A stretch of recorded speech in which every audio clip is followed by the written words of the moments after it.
You might be wondering what on earth this has to do with politics. Nothing, actually, like nothing. But here's what I want you to try to visualize. ASU Stadium, you see it there, holds 55,000 people and was sold out on Saturday for the big game. You can see how big the crowd there really is. Now, I want to show you something else. The U.S. national debt just hit $36 trillion. Now, on this pace, we could hit $55 trillion, our national debt, in about a decade from now.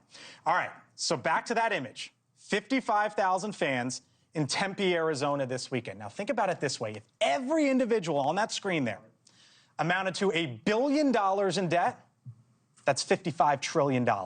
So for every billion that Washington talks about cutting, and that's a lot of money, think about it this way.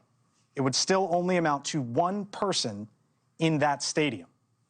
As a new administration comes in, there are real questions about who, if anyone, can do just that. Elon Musk posting on his platform this weekend, quote, "America is headed for bankruptcy super fast."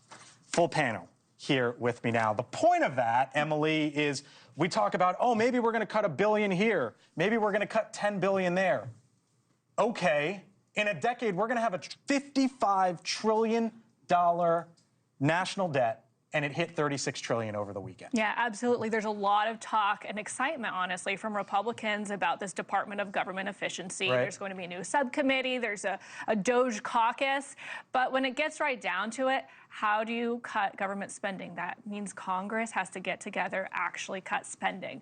And they don't have a very good track record of doing that. And so even if they do cut spending on what they authorize every year and appropriate every year, that's still only a part of the federal budget. You're not even talking about Social Security, Medicare, entitlements. That's the stuff you got to... It's very difficult. Right. This has been back and forth, back and forth. Every Democrat, Republican, Ashley, they've spent through the roof. So why should we believe that your party will have fiscal restraint all of a sudden? It's going to be very difficult. And I actually think that the American people, that's just noise right now. Does that even...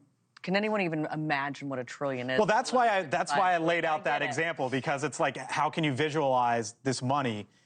It's so hard to comprehend unless you think about it a different way. I was thinking today, there's $100 billion obviously asked for the hurricane relief funding that's going to pass. It's another $100 billion. Mm-hmm.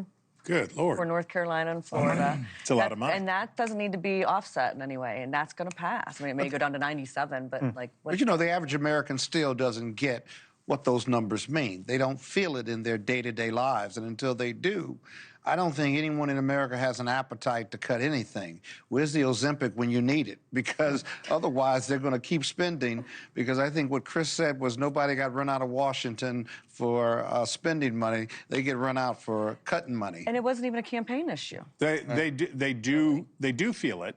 They just don't know that they're feeling it, because what is inflation except for, in part, driven by the constant juicing of the economy and the belief that we could never have a recession again. That it would somehow be possible we could banish recessions. I just want to say this. You're a lot of fun to watch football with. Yeah?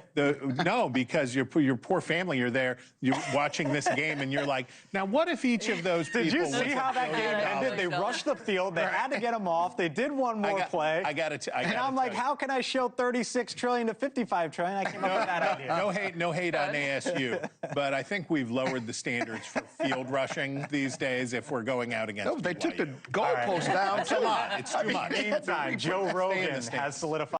Thank you for watching, and make sure you go to joinnn.com to find NewsNation on your television provider. And don't forget to click the red subscribe button below to get more of NewsNation's fact-driven, unbiased coverage.